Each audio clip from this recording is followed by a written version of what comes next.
Bonjour, l'audience est ouverte. L'audience du jour concerne le dossier du présidentialisme. J'appelle les prévenus, au nombre de 8. Charles de Gaulle, Georges Pompidou, Valéry Giscard d'Estaing, François Mitterrand, Jacques Chirac, Nicolas Sarkozy, François Hollande et Emmanuel Macron. 5 d'entre eux, messieurs de Gaulle, Pompidou, Giscard d'Estaing, Mitterrand et Chirac sont décédés. L'action publique est donc éteinte les concernant. Quant à messieurs Sarkozy, Hollande et Macron, sont-ils présents et peuvent-ils s'avancer à la barre ? Je constate qu'ils sont absents. Est-ce qu'un avocat est là pour les représenter ? Alors, je représente la Ve République, plus exactement, Madame la Présidente. Et ceux qui l'incarnent, donc, voilà. Monsieur Maître Morel, merci. Maître, je vous lis la prévention. Vos clients sont poursuivis devant ce tribunal pour présidentialisme aigu et tentation autoritaire sur le territoire français de 1958 à nos jours.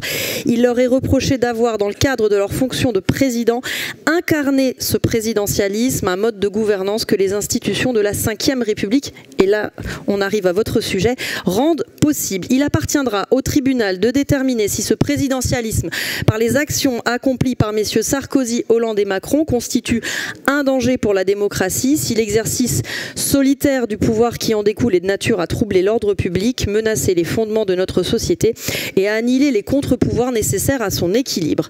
Pour la partie civile, en trop grand nombre pour tenir dans ce tribunal, puisqu'il s'agit de l'ensemble des Françaises et Français, a-t-on quelqu'un qui la représente ? Bonjour Madame la Présidente. Bonjour Maître Eugénie Mériot. Pouvez-vous expliquer le préjudice subi par les Françaises et Français en quelques mots ?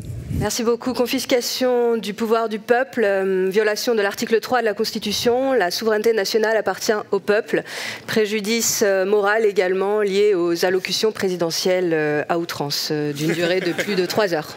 Et il reviendra au tribunal d'en juger. Passons aux témoins. Camille Renard est-elle présente ? Oui, Madame la Présidente. Bonjour, pouvez-vous vous approcher s'il vous plaît à la barre, bien sûr. Bonjour, vous militez dans l'équipe jeune du parti Horizon, c'est bien cela ? Tout à fait. Vous êtes en charge des idées ? Tout à fait. Très bien. Et vous intervenez dans ce procès en qualité de témoin appelé par la défense ? Tout à fait. Vous pouvez reprendre votre place. Manès Nadel est-il présent ? Je vous en prie, approchez-vous à la barre. Bonjour. Bonjour. Vous êtes actuellement lycéen, c'est bien cela ? C'est ça. Président de l'Union syndicale lycéenne. Parfait. Et vous intervenez en qualité de témoin de la partie civile. Alors, passons au débat et commençons avec vous, Manès Nadel. Vous pouvez rester à la barre. Alors, est-ce que vous pouvez expliquer pour commencer votre rôle dans ce syndicat lycéen ? Alors moi je préside l'Union syndicale lycéenne qui est le principal syndicat lycéen aujourd'hui et je suppose que j'ai été appelé ici pour mon implication avec d'autres dans des mouvements qui étaient des mouvements lycéens et pas que, mais qui étaient aussi des mouvements comme beaucoup qui impliquent la démocratie et la contestation du présidentialisme. Alors, vous vous êtes engagé dans divers combats, vous l'avez dit. Est-ce que vous pourriez en nommer quelques-uns ? Je dirais principalement contre la réforme des retraites en 2023, à travers les mouvements lycéens qu'elle a suscités. Et puis le nouveau Front populaire aussi, avec cette forme d'unité qui a été faite contre l'extrême droite au-delà du camp politique, mais aussi donc dans le camp syndical auquel j'appartiens. Et puis enfin, je dirais la contestation du génocide à Gaza, et puis aussi la contestation du déni de démocratie d'Emmanuel Macron à la rentrée dernière, qui suivait la victoire du nouveau Front populaire aux élections. Là, vous parlez de la dissolution qui est intervenue le 9 juin 2024. C'est bien ça dont vous parlez ? C'est de ça dont je parle, oui. Alors, comment vous avez réagi quand cette dissolution a été prononcée donc, au lendemain des européennes ? Eh bien sûr, il y avait le résultat des élections européennes, à travers lequel il y avait déjà une grande inquiétude pour nous, militants de gauche. Et puis ensuite, quand Emmanuel Macron a annoncé la dissolution de l'Assemblée nationale, ce qu'on s'est dit, c'est évidemment que c'était une forme de passage de flambeau à l'extrême droite, où tout le monde pensait que l'extrême droite allait gagner les élections, et que donc Emmanuel Macron se donnait l'idée que peut-être il pouvait les mettre au pouvoir pendant quelques années, avant peut-être lui-même de revenir. Et donc ce qu'on a fait, c'est d'abord de communiquer, d'appeler à une unité assez large contre l'extrême droite, aussi en ce qu'elle représente une dérive autoritaire probable si elle arrive au pouvoir. Et vous diriez que le régime dans lequel on est actuellement, est-ce que vous diriez qu'il est de nature à empêcher que la formation d'extrême droite arrive au pouvoir, ou au contraire qu'il est de nature à la favoriser, l'accession de l'extrême droite au pouvoir? Mais au contraire, il est de nature à la favoriser, parce que le présidentialisme en droit, c'est la possibilité pour le président de la République et pour l'exécutif en général de mettre en place, à travers ce que permet la Ve République et ses lois, ses institutions, une répression contre les mouvements sociaux, des manières de contourner la démocratie à travers des outils acceptés qui sont le 49.3, l'état d'urgence, etc. Et donc finalement c'est en puissance la possibilité de contester le droit d'exercice démocratique du peuple lorsque le pouvoir sent qu'il en a le besoin. Et c'est d'ailleurs la matrice même du régime dans lequel on vit, parce que la Ve République, il faut quand même s'en rappeler, elle arrive dans une période politique, celle de la guerre d'Algérie, où il y avait besoin d'ailleurs de ce renforcement de l'autorité de l'État pour contester les contestations qui étaient faites. Et donc aujourd'hui on sent bien qu'il y a un resserrement et il y a en même temps politiquement une alliance très claire entre la droite et l'extrême droite, et la Ve République elle permet ça. C'est pas parce que c'est un régime réputé très stable, etc., qu'il empêche qu'on ait un déni de démocratie, mais au contraire, comme chacun le sait, le fascisme c'est avant tout l'évolution de la démocratie en temps de crise, et la Ve République en tant que démocratie d'une part et puis de régime antidémocratique possiblement d'autre part, elle permet totalement ça. Oui, merci Madame la Présidente, bonjour. J'avais une question qui nous renvoie à quelques années en arrière sur la réforme des retraites. Vous avez dit que vous êtes mobilisés pour cette réforme des retraites. Il y a eu effectivement, on l'a tous aperçu, des mobilisations assez massives. Or, cette réforme a été adoptée par la représentation nationale, donc les personnes qui sont élues pour représenter le peuple. Est-ce que vous pouvez nous expliquer un petit peu comment vous avez ressenti les choses à l'époque et ce que ça a créé, le fait que des représentants du peuple passent quand même en force malgré ces mobilisations? Bien, ce qui est sûr, c'est que la mobilisation contre la réforme des retraites, qui a commencé en janvier 2023 et qui a terminé, si on peut appeler ça comme ça, en juin, je dirais quelque chose comme ça, qui continue d'une certaine manière aujourd'hui, puisque encore cette semaine, il y avait des mobilisations et un vote, une résolution à l'Assemblée pour la volonté d'abroger la réforme des retraites.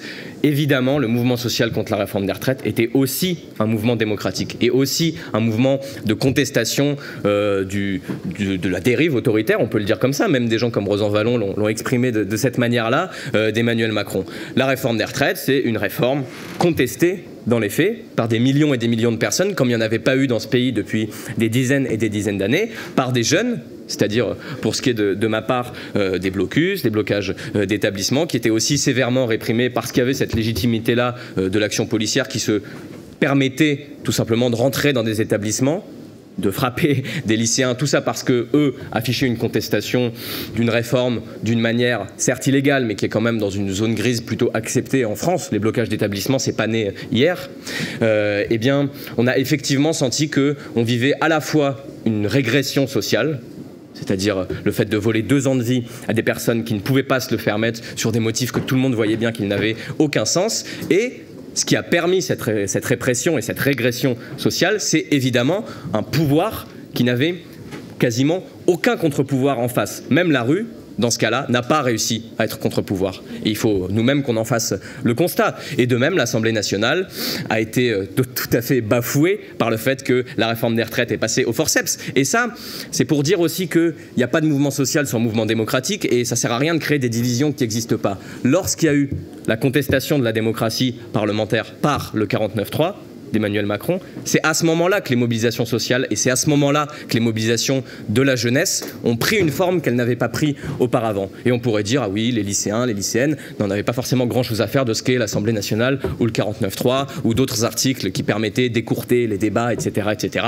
Et finalement, c'est quand il y a eu ce bruit autour de la manière avec laquelle Emmanuel Macron a bafoué la représentation nationale en envoyant Elisabeth Borne le faire, c'est à ce moment-là que les lycéens se sont réveillés d'une certaine manière et que le mouvement a pris une tournure tout autre. Donc on a bien senti que effectivement le présidentialisme a joué un rôle dans la manière dont ce mouvement s'est déployé avec une force qu'on n'avait pas vue auparavant, aussi parce que désormais le pouvoir macroniste, la droite au pouvoir se permet des choses qu'elle ne se permettait pas auparavant, et c'est aussi en lien je pense avec la dissolution de l'Assemblée nationale. Il y a cette espèce d'impunité, cette espèce de classe au pouvoir qui se permet finalement toute chose parce qu'elle se dit qu'elle est protégée par des institutions, protégée par un État qui effectivement lui permet de museler pour l'instant les contestations qui se font dans la rue. Et donc oui, il y a un lien évidemment entre le présidentialisme et la réforme des retraites.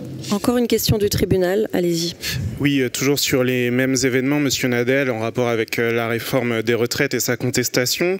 À cette époque-là, juste après le passage du 49.3, un des prévenus, Emmanuel Macron, s'était adressé à sa majorité en déclarant « La foule qui manifeste n'a pas de légitimité face au peuple qui s'exprime souverain à travers ses élus ». Qu'avez-vous à répondre à cet argument et cette conception du pouvoir vous semble-t-elle de nature à troubler l'ordre public ?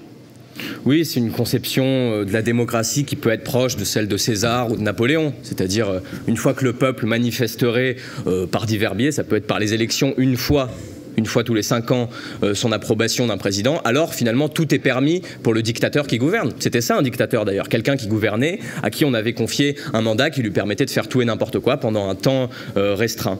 Mais la démocratie, c'est pas seulement ça. La démocratie, c'est des contre-pouvoirs, on le sait tous, et c'est aussi le respect d'une certaine manière des contestations populaires, quand bien même d'ailleurs elles ne seraient pas majoritaires. Mitterrand a retiré un projet de loi sur l'école privée, alors que peut-être qu'une majorité des Français y était favorable, mais qu'il y avait un mouvement de la droite assez fort, et donc il l'a retiré. Emmanuel Macron, alors qu'il y avait 4 millions de personnes dans la rue, alors qu'il y avait pour le coup 95% des actifs qui s'opposaient à la réforme des retraites, a décidé quand même de la maintenir. Donc une conception de la démocratie qu'on retrouve assez souvent à droite, et peut-être que ça sera confirmé par ceux qui interviendront ensuite, selon laquelle finalement une fois qu'on a voté c'est bon. Elle convient peut-être pour se dire quand on gouverne que ce qu'on fait est légitime, mais en revanche lorsqu'il y a une mesure qui concrètement nuit à la vie, nuit à l'existence sociale, et bien à partir de ce moment-là, la considération de on a élu un tel président contre l'extrême droite d'ailleurs n'a plus beaucoup d'importance. Cette réforme était contestée aussi par l'Assemblée nationale qui ne l'a jamais votée. Eh bien, elle n'est pas légitime. Et le gouvernement, aujourd'hui, n'est pas légitime parce qu'il est né d'un déni de démocratie. Excusez-moi, vous l'avez abordé un petit peu tout à l'heure, mais j'aimerais que vous développiez ce point. Est-ce que vous pouvez nous expliquer en quoi les contre-pouvoirs ont failli face au présidentialisme ? Les contre-pouvoirs de différentes natures, et puis il ne faut pas leur donner un rôle qu'ils ne sont pas censés avoir. Ils ne sont pas tous censés arrêter complètement une réforme lorsqu'elle est mise en œuvre. Mais on pourrait dire le corps, le Conseil d'orientation des retraites, qui est un organisme institutionnel qui a dit que la réforme des retraites n'était pas obligatoire, a été, dans la minute qui a suivi, démantelé pour qu'on y mette à la place quelqu'un qui était favorable à cette réforme des retraites-là. Et puis ensuite, les syndicats. Les syndicats sont quand même des contre-pouvoirs, quoi qu'on en pense par ailleurs, qui ont une représentation institutionnelle, des financements étatiques et une légitimité qui est reconnue. Et finalement, leur avis a été totalement jeté sur le côté. Et les syndicats, finalement, les pouvoirs politiques, quels qu'ils soient d'ailleurs, sont d'accord avec eux seulement quand il y a la possibilité à ce qu'ils aillent dans leur sens. Et quand tous les syndicats, même la CFDT, même les syndicats les plus accompagnateurs des politiques gouvernementales se sont opposés à la réforme des retraites, et puis finalement, ils n'avaient plus aucune légitimité. Et la seule légitimité, c'était celle d'Emmanuel Macron, qui effectivement a été élu sur la retraite à 64 ans aussi, et celle de l'Assemblée nationale qui a été élue partiellement aussi avec des députés favorables à cette réforme des retraites, était une légitimité unique. Mais en face, il y a d'autres légitimités, celle des contre-pouvoirs, j'en ai parlé, et puis aussi, tout simplement, celle de l'expression populaire qui ne se résume pas dans une démocratie qui est, on le sait très bien, totalement sclérosée. On vote pour des députés au terme de 2 tours d'élection, dans des alliances pour en battre un autre. Et au final, on sait bien que le programme n'a plus aucun intérêt et tout le monde le sait bien. Et c'est pour ça que quand des réformes de ce type-là passent, les lycéens, les lycéennes et plus généralement les Français peuvent savoir qu'elles n'ont pas de légitimité, à leurs yeux en tout cas. Du coup, vous dites on vote avec des alliances. Est-ce à dire qu'il n'aurait pas fallu que le NFP se constitue ? Puisque... Vous avez tout à l'heure dit, voilà, il y a eu le mouvement avec le NFP. Là, vous dites, on vote pour des députés qui font des alliances, le programme ne compte plus. Est-ce que le NFP était nul et non avenu ? Mais c'est pas votre point de vue. Oui. De mon point de vue, non. Parce que si vous voulez, le NFP, c'était d'abord une manière d'empêcher l'extrême droite d'arriver au pouvoir. Et à ce titre, il a en partie réussi. Après, en tant que syndicaliste, on sait très bien que les personnes qui étaient dans le NFP, certaines en tout cas, n'avaient pas du tout l'intention d'appliquer le programme ou même l'alliance électorale pour laquelle ils avaient été élus. Et c'est aussi ça le problème du présidentialisme. C'est-à-dire que finalement, elle décorrèle toute forme de légitimité politique dans le programme pour les députés, etc., puisqu'il n'y a que le président de la République qui trace les grandes orientations lorsqu'il se fait élire lors de l'élection présidentielle, qui elle aussi se joue maintenant avec des alliances contre un autre, etc. Et on a le sentiment que finalement, on n'a plus aucune prise dans ce régime-là. C'est normal. Alors, le tribunal en a fini avec ses questions. Monsieur le procureur, une question pour le témoin de la partie civile. Merci Madame la Présidente. Monsieur Nadel, j'avais une question. On a évoqué votre jeune âge. Vous allez avoir le droit de vote tout prochainement. Une question simple. Est-ce que vous avez l'impression, la prochaine fois que vous serez appelé aux urnes, que votre vote pourra compter autant que celui d'un ou d'une autre citoyenne de ce pays? Est-ce que vous en avez la certitude dans le système dans lequel nous vivons aujourd'hui? Au-delà, je pense que tout le monde n'a pas le même pouvoir décisionnaire à travers le vote. C'est pas que le vote ne nous met pas à égalité, encore qu'il y a des circonscriptions dans lesquelles un vote compte davantage qu'un autre, mais nous sommes dans un régime politique qui s'appelle démocratie, mais dans laquelle la majorité de ce qui régit la vie en société, c'est-à-dire les entreprises, c'est-à-dire le privé, là on sort un peu de mon cadre de syndicaliste lycéen, eh bien finalement n'est pas dans les mains du peuple. Qui c'est qui décide de la production? Qui c'est qui décide de tout ça? C'est les entreprises avec un droit illimité à faire tout ce qu'elles veulent. Et à ce titre-là, je pense que vu à quel point les lobbies, les grandes entreprises, les grands dirigeants d'entreprises sont aujourd'hui insérés dans le pouvoir politique, eh bien, et dans le pouvoir médiatique aussi par ailleurs, c'est pas pour parler pour Mediapart, eh bien, je pense qu'à ce titre-là, on peut dire que non, un vote n'en vaut pas forcément un autre et que non, on ne peut pas tout changer à travers le vote. Et c'est pour ça aussi que la rue, pour l'appeler comme ça, a son importance. Quand bien même elle est bafouée une première fois, je réaffirme ici, la mobilisation contre la réforme des retraites continue d'une manière ou d'une autre, malgré la défaite un temps du front syndical, et à ce titre-là, c'est pas parce qu'il y a une répression étatique, parce qu'il y a un pouvoir qui ne cède pas, qu'au final, la mobilisation n'existe plus. C'est les graines de la colère qui ont été plantées, elles vont continuer à croître, quand bien même le présidentialisme croît en même temps.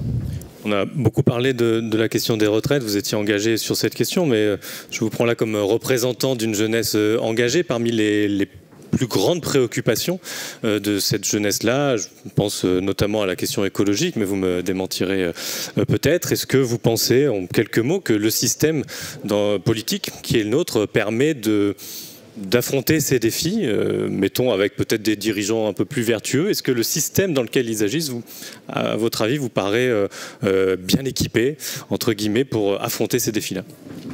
Je pense que si la jeunesse, pour le dire comme ça, même si ce n'est pas forcément un terme qui a beaucoup de sens, c'est désintéressé du militantisme ou de l'action institutionnelle pour jouer justement sur les représentants qu'on va élire, etc. C'est aussi parce qu'elle a le sentiment que toute une partie de la vie en société n'est plus régie par cette République-là. Bon, je l'ai dit pour ce qui est des entreprises. Et du reste, notamment pour la crise écologique, on est encore dans une société dans laquelle il y a un grand nombre de biens, le climat, les services publics, l'école et, je le disais, l'entreprise, etc., qui ne sont plus, qui petit à petit, le pouvoir politique qu'on a pourtant élu s'arroge le droit, sans vraiment le dire, de passer de biens collectifs à des biens privés, à des biens contrôlés par des personnes privées contre l'intérêt général. Mais à ce titre-là, je pense que si la conscience des jeunes évolue, elle évolue dans ce sens-là. Et c'est pour ça que, depuis le début, nous, on a mis un lien entre la réforme des retraites d'un côté, l'écologie d'un autre, les lycées, évidemment, d'un autre, parce qu'au final, ce qui compte, c'est non seulement qu'on puisse avoir des institutions avec des représentants qui soient un tant soit peu légitimes, parce qu'on ne va pas raconter d'histoire, on a aussi besoin d'avoir des représentants qui soient un tant soit peu légitimes, et c'est qu'ils puissent mettre la main sur ce qui, finalement, aujourd'hui, ne sont plus des biens communs et dont on a besoin de biens communs. On a besoin de biens communs, de services publics pour lutter contre la crise écologique. On a besoin de travailleurs formés par le système scolaire, par un nouveau système scolaire pour faire face à la crise écologique. Et on a besoin d'institutions qui ne soient pas aux mains d'un pouvoir autoritaire, d'extrême droite, comme c'est en train d'être le cas partout en Europe et dans le monde, pour faire face aux mêmes défis. Donc finalement, tout ça forme un tout. Et si on veut l'intérêt général, on est obligé de vouloir une forme de démocratie bien plus étendue que ce qu'elle est aujourd'hui. Merci Monsieur Nadel. Est-ce que, restez à la barre s'il vous plaît, est-ce que Maître Mériot, vous avez des questions pour votre témoin? Vous vous levez simplement, je vous remercie. Merci beaucoup, monsieur Nadel. Alors, vous mentionnez le président de la République qui serait illégitime. Il a pourtant été élu au suffrage universel. Vous mentionnez la nécessité de continuer la mobilisation dans la rue, l'importance des mobilisations sociales. Vous ne seriez pas un petit peu anarchiste, tendance Black Bloc, monsieur Nadel? Ma question est la suivante. Est-ce que vous croyez à la démocratie représentative? Est-ce que vous croyez au vote? Et si oui, comment expliquez-vous, si c'est le cas, l'importance des mobilisations sociales dans notre pays ces dernières années, des Gilets jaunes jusqu'à la réforme des retraites? Merci. Alors d'abord, non, moi je suis plutôt islamo-gauchiste. C'est une question que j'aurais pu. Et frériste.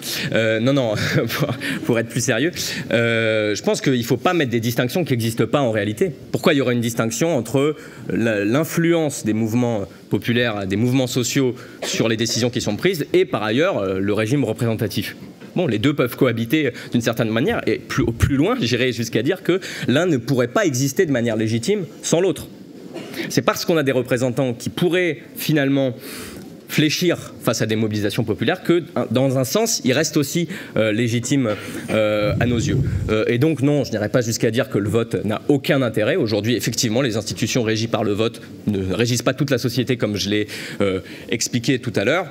Pour autant, en tant que syndicaliste, par exemple, je n'incite pas les gens à uniquement faire des mouvements sociaux et ne pas voter. Bon, on peut tout faire à la fois, et puis surtout, on peut se dire, ce qui est mon cas, que le principal reste encore la bataille politique, et notamment les mouvements sociaux, pour changer ces institutions-là, et pour changer aussi concrètement, à travers les retraites, les lycées, etc., nos conditions de vie. Maître Morel, avez-vous des questions pour la partie civile? Oui, Madame la Présidente, j'ai deux questions à poser à Monsieur Nadel. La première question, vous avez dit que la Ve République pouvait favoriser l'arrivée de l'extrême droite au pouvoir. Mais considérez-vous que l'Italie et la Hongrie sont des régimes analogues à la Ve République où l'extrême droite est précisément au pouvoir? Quel est votre modèle étranger alternatif à la Ve République? Si on devait puiser notre inspiration dans un modèle à l'étranger, quel serait pour vous le modèle? Et dernière question, vous avez évoqué le fait que dans le programme d'Emmanuel Macron en 2022 figurait la retraite à 64 ans, ce qui est inexact, figurait la retraite à 65 ans, et il a justement évolué et proposé plutôt la retraite à 64 ans. Considérez-vous, je vais y arriver, qu'un président de la République élu ne peut pas appliquer son programme alors même qu'il a passé un contrat avec ses concitoyens dès lors qu'il y a des oppositions? Exemple, François Mitterrand en 1981 aurait-il dû renoncer à l'abrogation de la peine de mort puisque les sondages indiquaient à l'époque qu'une majorité de Français étaient contre? Alors il y a deux questions, quel modèle alternatif? Et la deuxième, peut-on aller contre? Absolument. J'ai été un peu détaillé, excusez-moi. Alors, réponse rapide. Sur quel modèle? J'aurais du mal à le dire. Je ne pense pas qu'il existe de modèle parfait. Et vous direz la même chose. S'il faut chercher un modèle analogue à la Ve République pour expliquer pourquoi, selon moi, la Ve République amène à l'extrême droite, j'aurais un autre exemple à vous proposer, la République de Weimar, dans laquelle, si vous avez lu notamment le dernier livre de Johann Chapoutot, on voit que le régime institutionnel, bon, il a inspiré celui de la Ve République. Et qu'est-ce qui s'est passé à ce moment-là?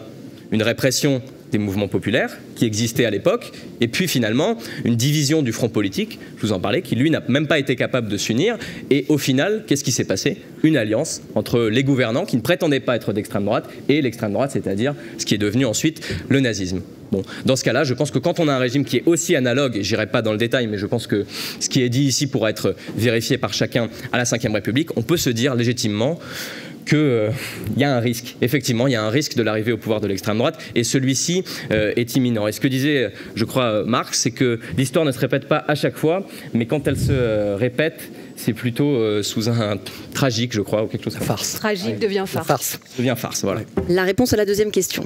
Alors, la deuxième question, qui était?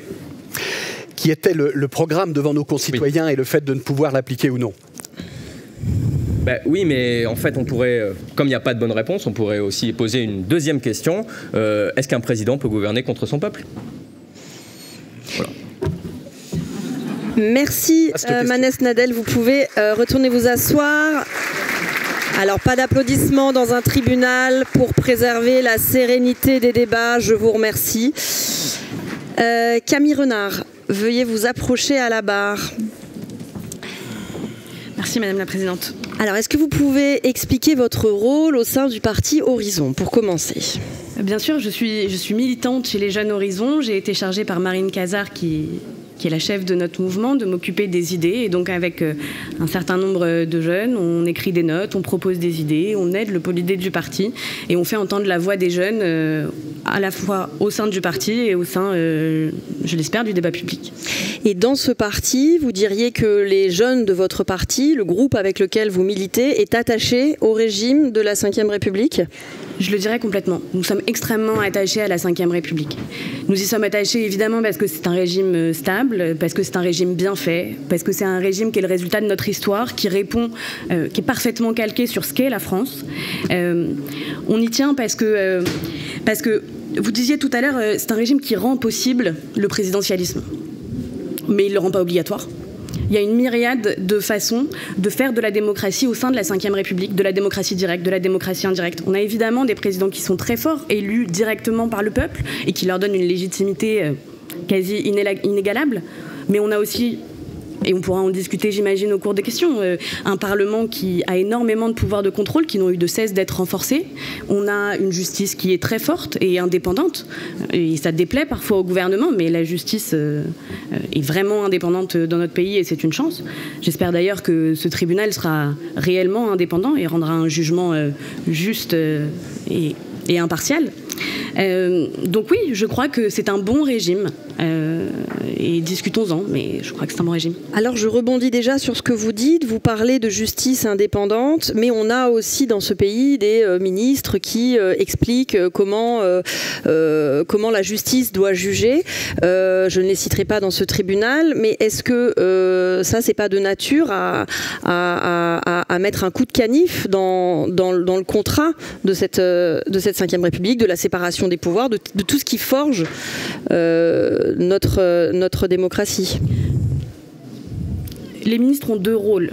C'est des hommes politiques qui font de la politique, qui peuvent parler, donner leur avis. Et puis c'est aussi des institutions. Et pour parler de la Ve République, qui est notre sujet aujourd'hui, nos institutions sont bien faites. La justice est réellement indépendante. Et pour parler du président de la République, qui donne aussi parfois son avis de façon généralement plus prudente, mais enfin tout de même, prenons l'actualité. Après les événements qui ont eu lieu, après la victoire du PSG, il y a eu des violences extrêmement importantes. Et le président a réagi en disant « nous jugerons, nous serons implacables ». C'est de la politique, hein. Il peut dire ce qu'il veut. C'est la justice qui juge. Emmanuel Macron peut dire ce qu'il veut. C'est la justice qui juge. C'est pour ça que cette Ve République est extrêmement bien faite. Et c'est pour ça qu'en réalité, elle est un rempart contre le présidentialisme. Parce qu'il y a énormément de contre-pouvoirs. Vous diriez qu'il n'y a pas de pression politique sur la justice aujourd'hui ? Je dirais que, vu à quel point notre gouvernement est mécontent des décisions qui ont été prises récemment, je pense que la justice est extrêmement indépendante. Vous dites être attaché à la Ve République, or, y compris dans votre formation, il y a eu quelques critiques, notamment sur...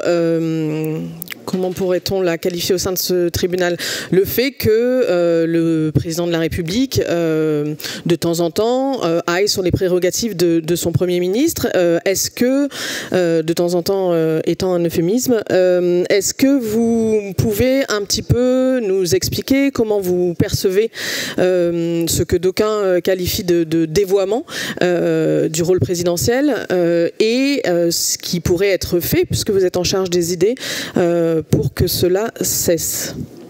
Je crois, si on parle bien d'Emmanuel Macron, que ce qu'on est en train de vivre en ce moment montre bien qu'il n'y a pas de dévoiement présidentialiste dans notre Ve République. Le président de la République est retourné devant le peuple, a dissous l'Assemblée, n'a pas obtenu de majorité. Résultat, c'est un président quasiment impuissant. Il ne peut pas faire grand-chose. Et il en est extrêmement frustré, et du coup il s'exprime peut-être beaucoup, d'aucuns diront trop, mais il ne peut rien faire. Ce système est bien fait. Il a besoin du peuple, il a besoin des représentants du peuple pour agir. Et donc c'est bien la preuve que notre système est bien fait et est un rempart contre des présidents qui en feraient trop. Quand le peuple n'est pas d'accord, le président ne peut plus agir. Ça ne veut pas dire que tout est bien. Et par exemple, Emmanuel Macron, on l'a dit là, sur le plan technique, l'une des choses qui montre que nous ne sommes pas dans un régime présidentialiste, c'est que les pouvoirs propres du président, les choses qu'il peut faire tout seul, sans avoir la signature de ses ministres ou du Premier ministre, ils sont très peu nombreux. très peu nombreux. Il y en a 7. Il peut nommer le président, le Premier ministre, il peut dissoudre l'Assemblée nationale et il peut faire des référendums. Mais il ne peut pas rendre la justice, il ne peut pas prendre un décret, enfin bon, bref. Tout seul en tout cas. D'ailleurs, même la grâce présidentielle, qui est pourtant, on pourrait se dire, l'ultime pouvoir du président de la République, même la grâce présidentielle n'est pas un pouvoir propre du président. Et si demain, le président de la République veut gracier quelqu'un, il a besoin de la signature de son Premier ministre. Et c'est bien la preuve qu'il y a des remparts et qu'on prend en réalité sous la Ve République rarement une décision tout seul. Mais ce que pourrait faire Emmanuel Macron, c'est faire des référendums. Ça, il en a le pouvoir. Et il en a le pouvoir tout seul. Et moi, nous, les Jeunes Horizons, nous serions assez favorables au fait qu'il y ait plus de référendums. Ma grand-mère, à mon âge, on lui avait proposé de participer à 4 référendums. Ma mère, 3 référendums. Moi, ça m'est jamais arrivé. Et pour le coup, ça, il peut le faire tout seul. Et ça, c'est de sa responsabilité.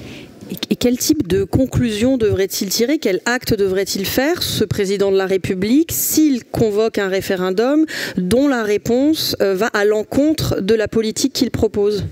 Tout dépend si vous êtes gaulliste ou non. Alors, c'est la question que je vous pose. Je pense aujourd'hui, je ne suis pas certaine qu'il faille absolument s'inscrire systématiquement et reproduire, comme on le ferait tous les dimanches à la messe, les repas de Gaulle et dire je m'inscris parfaitement dans ce qu'il fait. Je pense que quand un président fait aujourd'hui un référendum, il n'a pas l'obligation derrière de démissionner.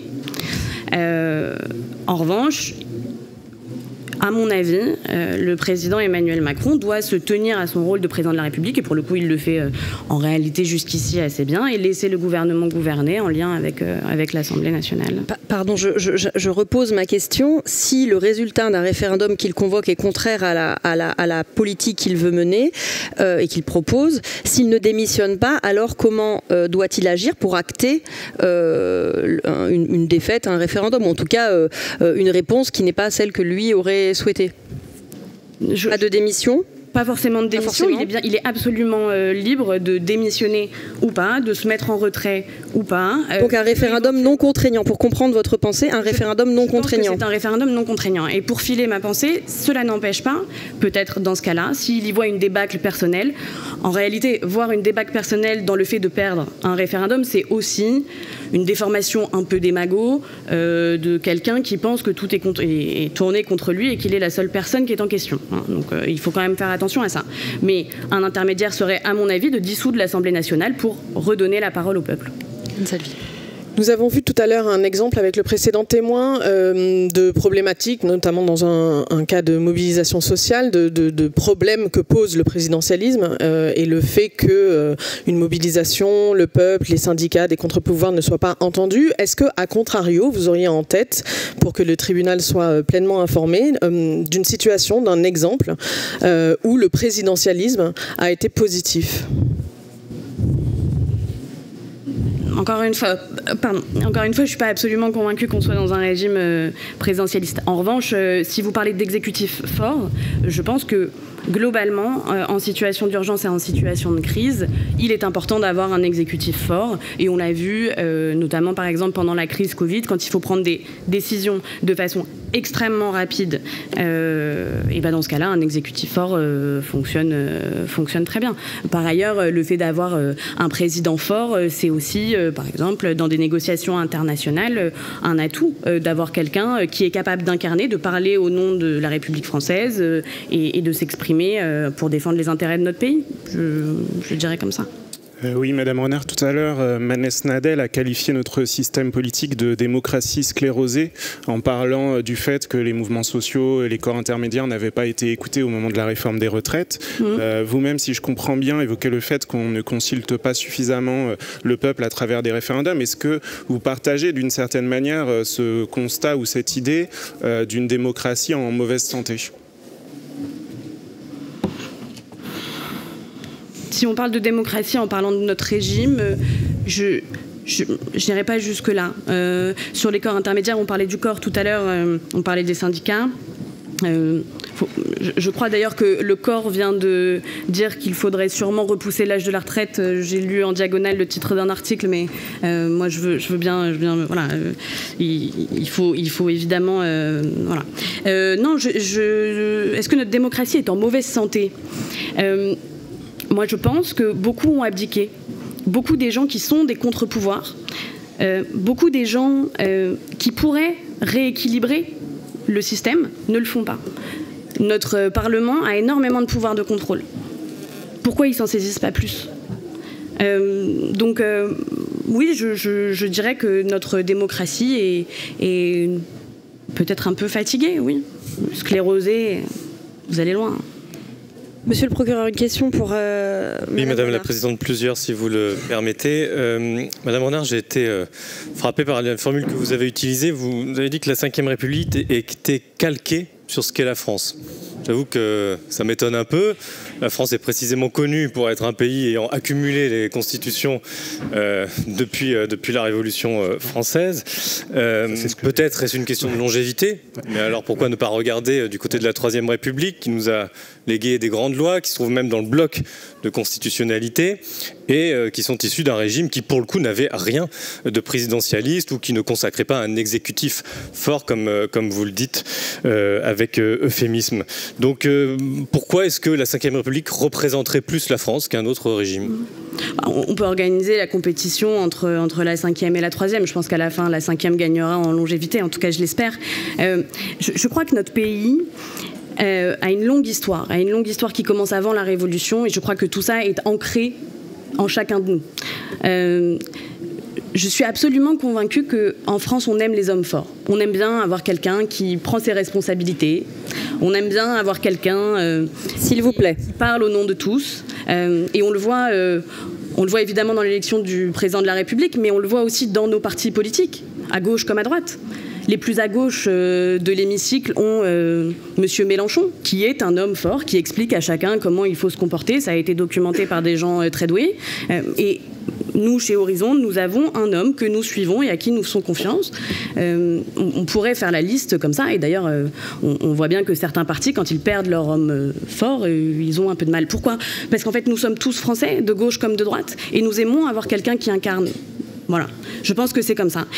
Et cette constitution, elle va plus loin. Cette constitution, depuis 2003, elle laisse une place très importante au territoire, parce que la France, c'est évidemment une nation unie autour d'une idée républicaine, mais c'est aussi plein d'identités locales, et elle laisse énormément de place aux élus locaux. C'est aussi une constitution qui consacre le rôle social de la démocratie. Donc tout ça fait, à mon avis, que oui, c'est une constitution qui dure, parce qu'elle est calquée sur ce que nous sommes en tant que peuple et en tant que nation. C'est votre conviction. Je voulais revenir aussi sur un autre aspect que vous avez évoqué. Vous avez parlé de référendum, en regrettant le fait que, voilà, contrairement à vos aïeux, vous ne soyez pas davantage convoqués à des référendums. Mais est-ce que ça ne montre pas précisément un défaut de cette Constitution, que le référendum est à la main de l'exécutif? Et depuis 20 ans, visiblement, cet exécutif n'a plus vraiment envie de s'en servir. Est-ce que l'idée d'un référendum qui puisse être d'initiative populaire, d'initiative citoyenne, comme le demandent d'autres, est-ce qu'il ne trouverait pas sa place dans un régime différent? On a la chance, en réalité, d'avoir beaucoup plus de référendums que celui qui appartient uniquement au président de la République. Donc effectivement, le président de la République peut choisir de ne pas en faire. En revanche, il peut y avoir des référendums locaux, ce qui est important, parce qu'en réalité, l'immense majorité du quotidien des Français est régie par ça. Et il y a aussi le référendum d'initiative partagée. 10% du corps électoral associé avec une partie du Parlement. Impraticable. C'est absolument pas impraticable. Si vraiment les Français veulent faire un référendum, ils peuvent le lancer. Donc c'est pas tout à fait vrai que c'est uniquement à la main du président de la République. Et avant de changer de constitution, avant de vouloir tout détruire pour tout reconstruire, utilisons déjà les outils qu'on a aujourd'hui. Utilisons les différents référendums qui existent, utilisons les pouvoirs de contrôle du Parlement pour que la démocratie représentative soit vraiment active. Utilisons, encore une fois, les référendums pour que la démocratie directe soit vraiment active. Mais dire que tout est à la main du président de la République, ce n'est pas vrai, et c'est bien la preuve que la Ve République est loin d'être un régime présidentialiste et qu'elle nous en protège. Deux dernières petites questions, toutes qui appellent une réponse courte. Est-ce que vous voyagez souvent? Est-ce que vous vous intéressez à la vie des pays qui nous entourent? Je m'y intéresse, mais j'avoue voyager malheureusement assez peu.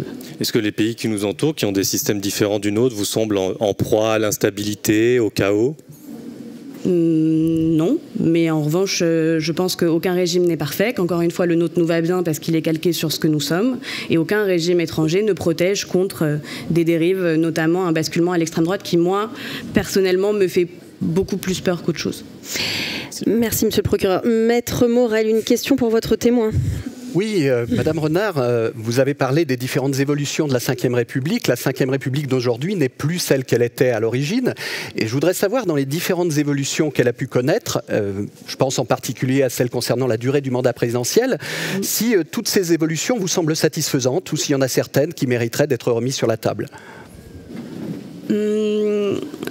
Si on ne parle que des réformes constitutionnelles, pour rester technique, moi, si je suis transparente avec vous, je ne suis pas particulièrement opposée au fait d'avoir fait le quinquennat et de calquer le rythme du président de la République sur celui des autres élus de la démocratie. J'y suis pas absolument opposée, et même si je suis transparente avec vous, je pense que la priorité dans notre pays, c'est de faire des réformes pour renforcer l'égalité des chances, pour faire en sorte que les jeunes puissent vivre correctement de leur travail, et d'ailleurs toute la population, faire en sorte de mieux protéger nos enfants, et ce ne sont pas, à mon avis, des réformes institutionnelles. En revanche, il est vrai que le fait d'avoir fait le quinquennat empêche le président de se positionner réellement en arbitre et de penser le temps long. On peut le déplorer, mais à mon avis, ce n'est pas une absolue priorité.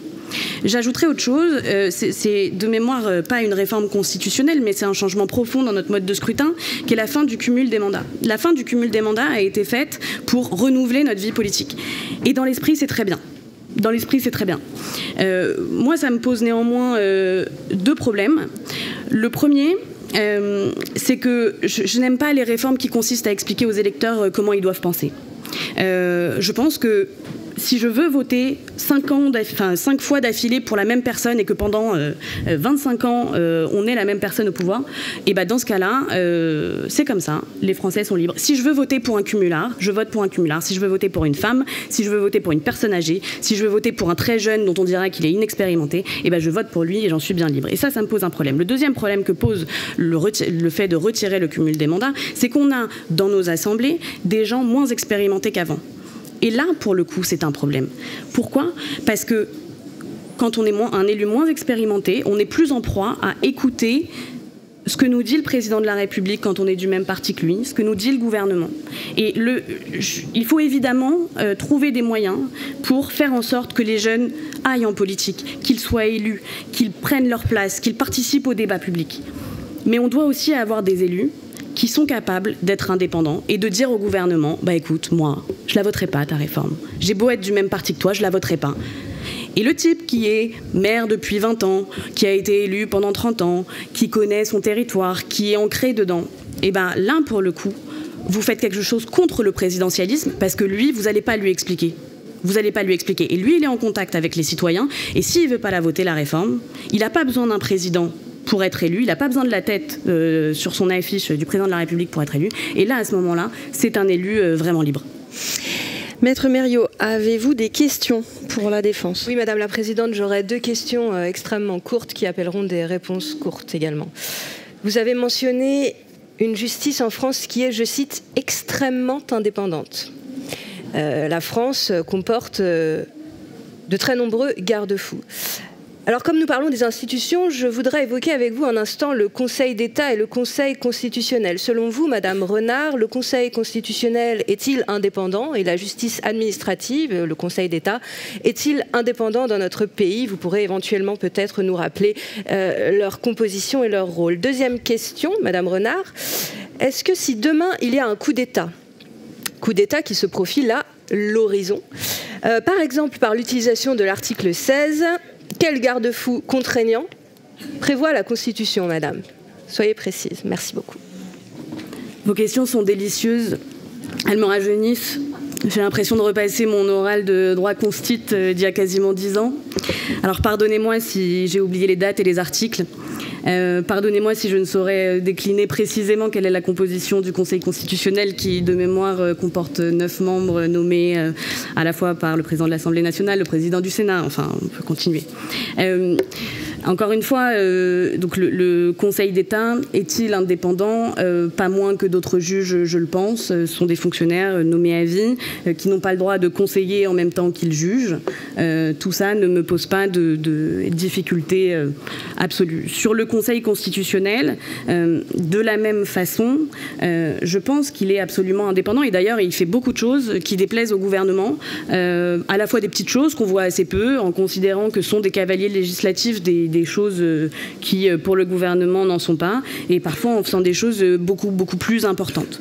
Je parlais par ailleurs de la justice, vous le savez, judiciaire sur l'indépendance. Je crois pour le Conseil constitutionnel, et j'en finirai par là, qu'il est important d'avoir des personnalités qui ont exercé des fonctions politiques, parce que vous le savez mieux que personne en tant que constitutionnaliste, souvent les questions qu'on pose au Conseil constitutionnel n'ont jamais été posées, et donc il est bon d'avoir à la fois des bons techniciens, des bons juristes, et en même temps des gens qui ont exercer le pouvoir. Il y a une très bonne scène d'ailleurs de Baron Noir, on filme rarement le Conseil constitutionnel, il y a une très bonne scène de Baron Noir où on voit tout l'intérêt du témoignage d'un ancien président de la République pour juger. Votre deuxième question, pardonnez-moi, c'était le coup d'État, l'article 16, et quels sont les garde-fous face à l'article 16. J'avoue ne pas tous les avoir en tête, c'est peut-être sur une de mes fiches. Je crois en tout cas que le Parlement siège de plein droit pendant l'exercice de l'article 16. Les conditions pour déclencher l'article 16 sont extrêmement restrictives. Personne n'y a vraiment pensé depuis le général de Gaulle. Et donc, à mon avis, réellement, même avec l'article 16, cette constitution est bien faite et nous protège d'un présidentialisme qui mettrait à mal notre démocratie. Merci Madame Renard, vous pouvez regagner votre place. Merci, pas d'applaudissements dans un tribunal. Merci pour la qualité de ces débats. Nous passons aux plaidoiries avec vous, Maître Mériot. Pouvez-vous vous avancer à la barre donc, pour la partie civile et pour 5 minutes. Merci. Nous vous écoutons.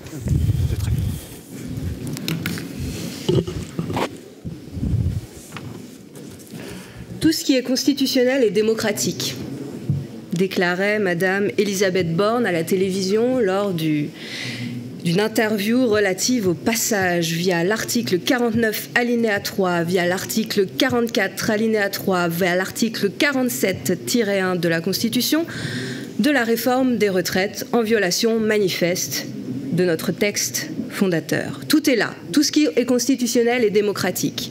Est-ce que l'ensemble des dénis de démocratie qui sont permis par notre Constitution permettront à l'avenir à l'ensemble des hommes et femmes politiques de ce pays de se dédouaner de la maltraitance du peuple, de la confiscation de la souveraineté populaire en arguant du sacro-saint argument « c'est constitutionnel ». D'autant plus que le Conseil constitutionnel, auxiliaire et non pas garde-fou de l'administratif et de l'exécutif dans ce pays, est le premier à valider cette interprétation autoritaire de notre Constitution. Alors, Madame la Présidente, je voudrais ici dérouler 3 points. Premièrement, cette 5e République, elle ne nous protège pas du coup d'État, de la dictature. Deuxièmement, cette 5e République, elle ne nous protège pas d'une pratique autoritaire, autocratique du pouvoir. Et troisième point qui n'a pas été évoqué ce soir, mais qui est selon moi le plus important, elle ne nous protège pas de la guerre et même elle nous y précipite. Les exemples historiques sont là. La République de Weimar a été évoquée. Notre système de la 5e République est un système atypique. Dans aucune autre république, dans aucune autre démocratie libérale, nous n'avons de régime semi-présidentiel, présidentialiste comme le nôtre, c'est-à-dire dans lequel le président de la République préside le Conseil des ministres, dans laquelle le président de la République est irresponsable devant le Parlement. Qu'il vienne me chercher, a dit M. Emmanuel Macron. Que peut-on lui répondre? Dans la Constitution, qu'est-ce qui nous permet d'aller chercher M. Emmanuel Macron? Rien. Il peut dissoudre, c'est le foudre de Jupiter, de Zeus. Il peut dissoudre l'Assemblée nationale sans être inquiété. Le principe parlementaire est totalement nié. Donc l'exemple historique de Weimar est tout à fait significatif en effet, parce qu'il ressemble en tout point à celui de notre Ve République. Un président de la République élu au suffrage universel direct dans une élection majoritaire à 2 tours, qui lui permet de s'élever au-delà du Parlement, protégé de la motion de censure par son fusible chancelier ou Premier ministre, capable d'en appeler directement au peuple via le référendum et surtout doté de l'article 48 de la Constitution, les pleins pouvoirs. Équivalent de notre article 16, mais aussi de notre article 49 alinéa 3. Et c'est l'utilisation répétée de cet article 48 qui a plongé la République de Weimar dans sa chute.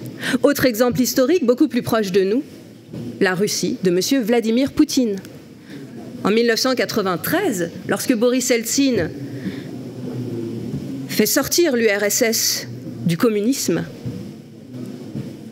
avec des réformes extrêmement brutales qui plongent les Russes dans des taux de suicide et des taux d'alcoolémie incroyables, il faut pouvoir passer en force.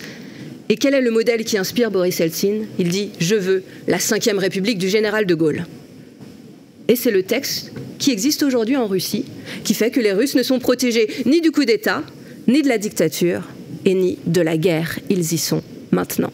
Et demain, ce sera peut-être nous. Alors, mesdames et messieurs, Madame la Présidente,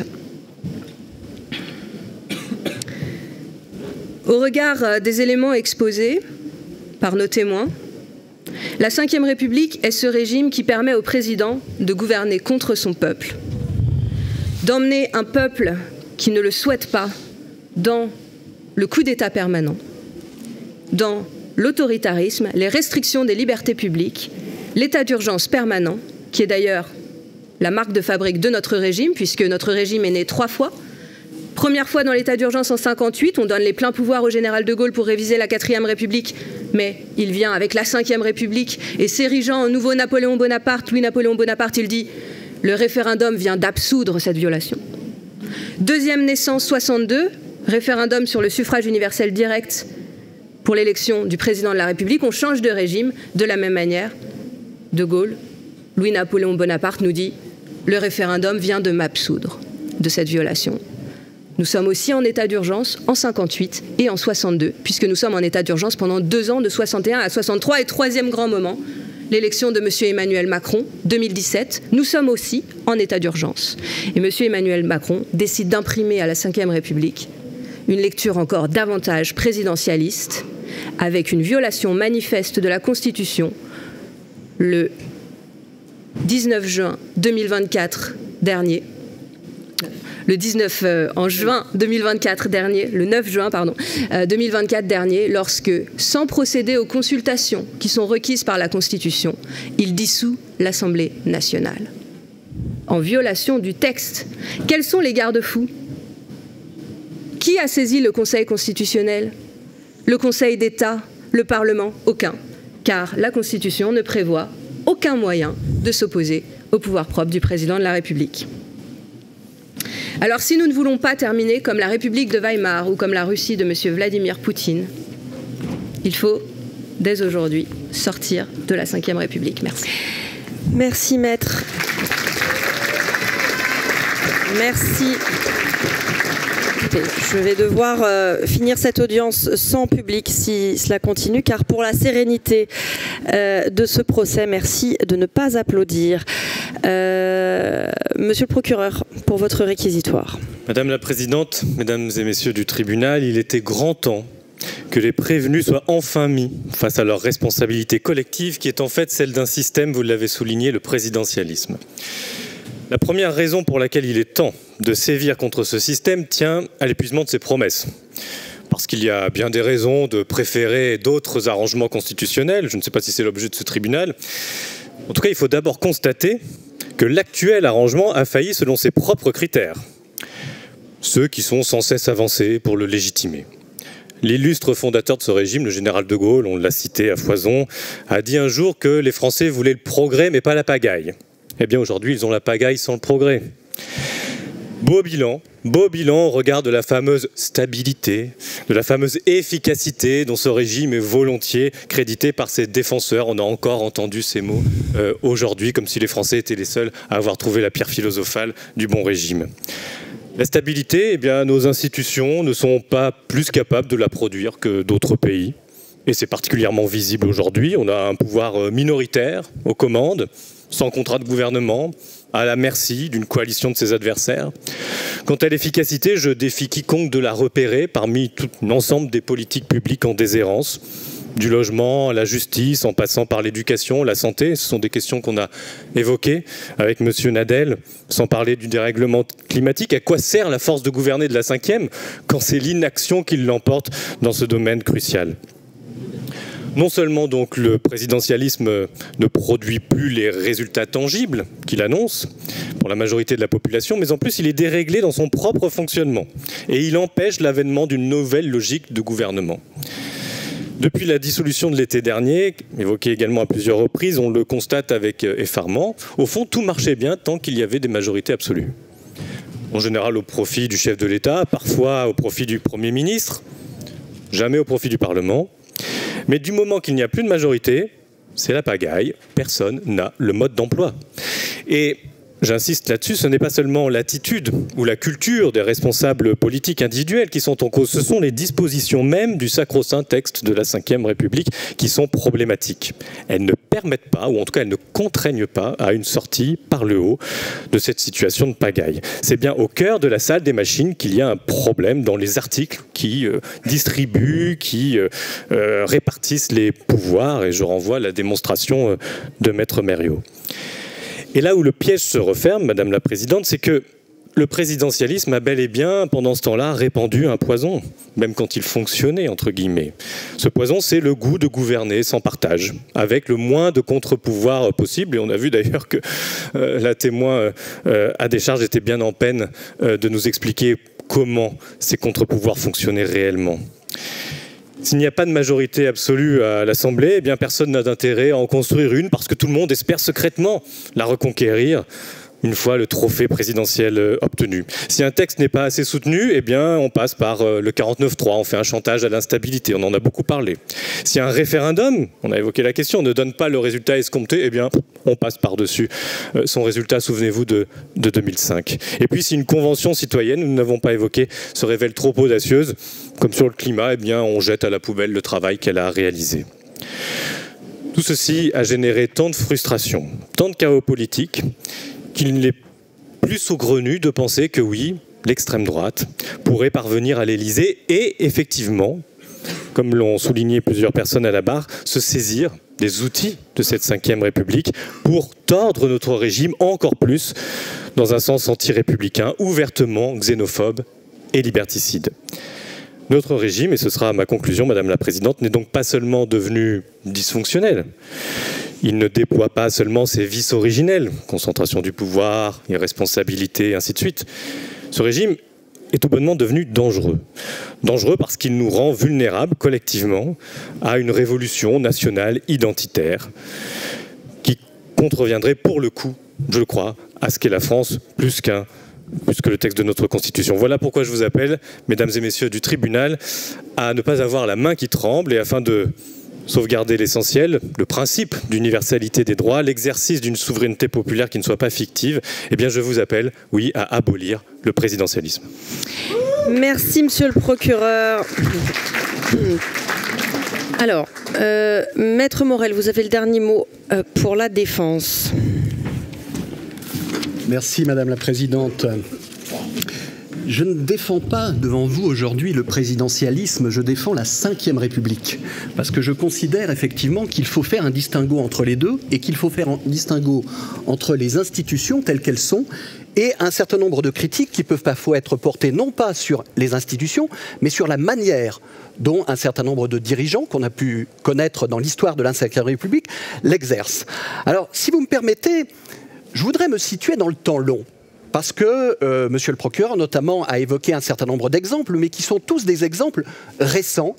Et je crois que pour faire une analyse qui soit fondée, il est nécessaire de se situer dans le temps long. Vous savez, Gandhi avait une phrase que je trouve extrêmement évocatrice, qui consiste à dire « Un pays qui ne se souvient pas de son passé est condamné à le revivre ».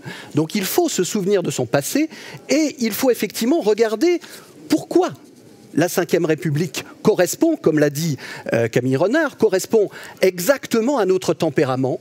Et pourquoi la Ve République, ce n'est pas le meilleur régime du monde, mais vous savez, le sage Solon disait « Quelle est la bonne constitution ? Demandez-moi pour quel peuple et à quelle époque ?» Eh bien, pour quel peuple et à quelle époque? Effectivement, c'est la Ve République. Pendant 170 ans, depuis 1789, nous avons connu en France 16 textes constitutionnels différents. Aux États-Unis ou en Grande-Bretagne, par exemple, un seul, pendant la même période.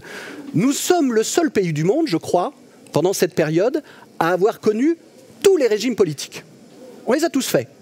La monarchie absolue, la monarchie constitutionnelle, l'Empire, la dictature sous Vichy, le régime d'assemblée, la Ve République. Donc, nous avons connu tous les régimes constitutionnels et nous avons fini, effectivement, à la fin de ce cycle de 170 ans, par atterrir justement sur la Ve République, régime qui combine, qui est un mix entre un régime présidentiel à l'américaine et un régime parlementaire, comme on en connaît dans d'autres pays européens, notamment effectivement en Grande-Bretagne par exemple. Alors, la Ve République va bientôt, ça dépend comment on compte, certains considèrent que cette limite a déjà été franchie, va bientôt battre le record de longévité du régime républicain le plus durable. Et on parlait tout à l'heure de l'extrême droite, et on parlait des risques d'arriver au pouvoir de l'extrême droite.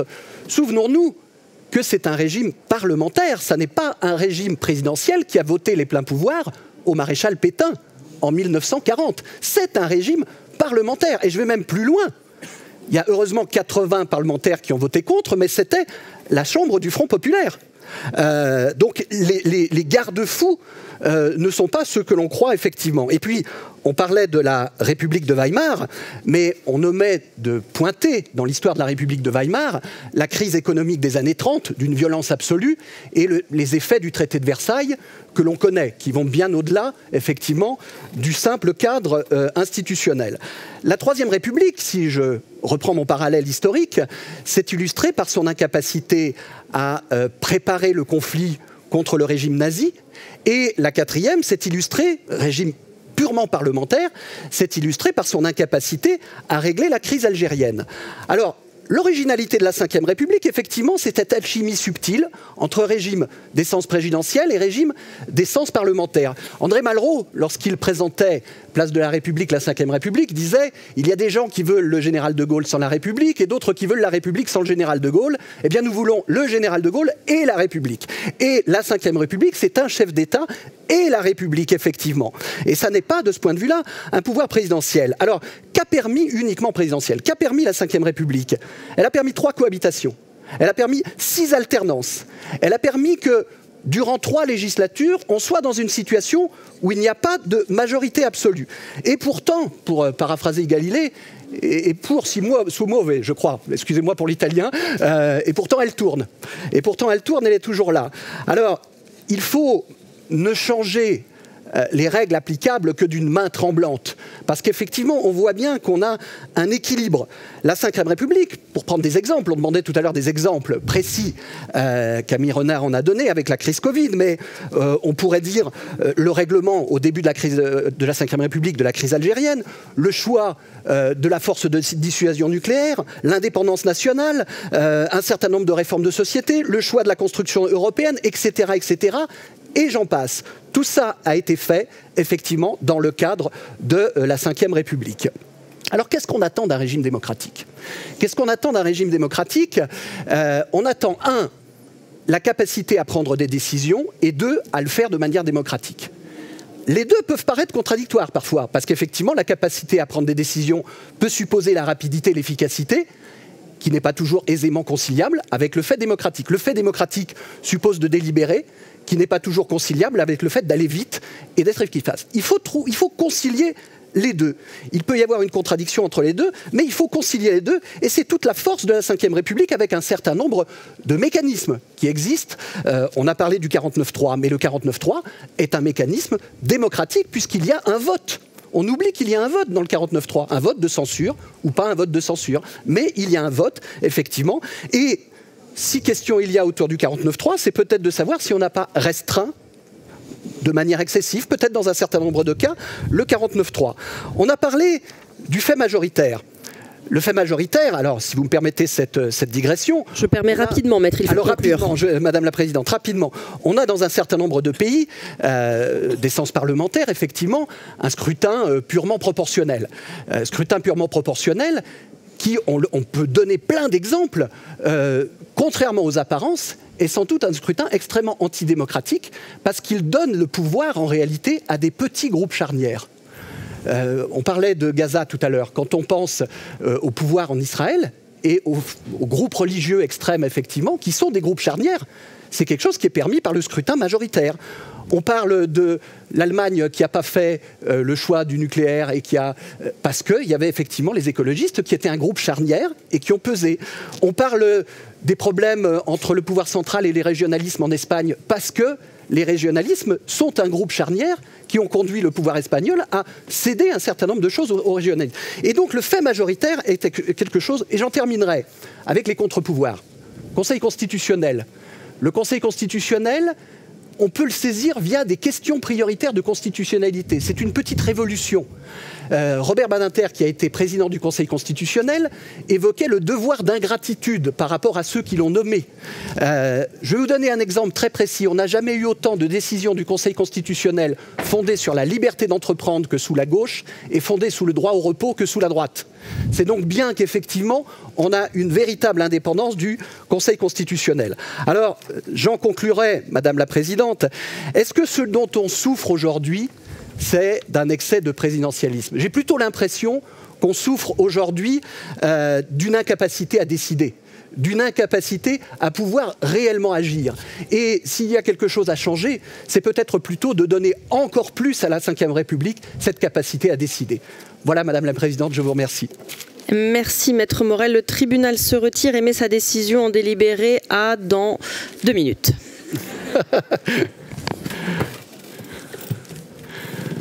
Voilà.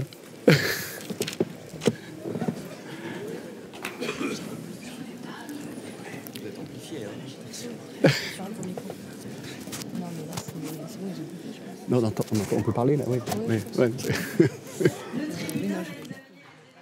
Charge et à décharge et déclare le présidentialisme coupable d'avoir sur le territoire français, s'il vous plaît, depuis le 4 octobre 1958, permis un exercice concentré et solitaire du pouvoir qui a permis à l'extrême droite de prospérer et appauvri le débat parlementaire, fait du Parlement un lieu vidé de son sens. Ce faisant, le présidentialisme a accentué la défiance entre la classe politique et les citoyens et citoyennes. Aussi, le tribunal condamne le présidentialisme à sa fin et sa déchéance, à exécution immédiate, avec mandat de dépôt aux archives nationales pour une peine de réclusion institutionnelle à perpétuité. Le présidentialisme peut faire appel. Nous ferons appel.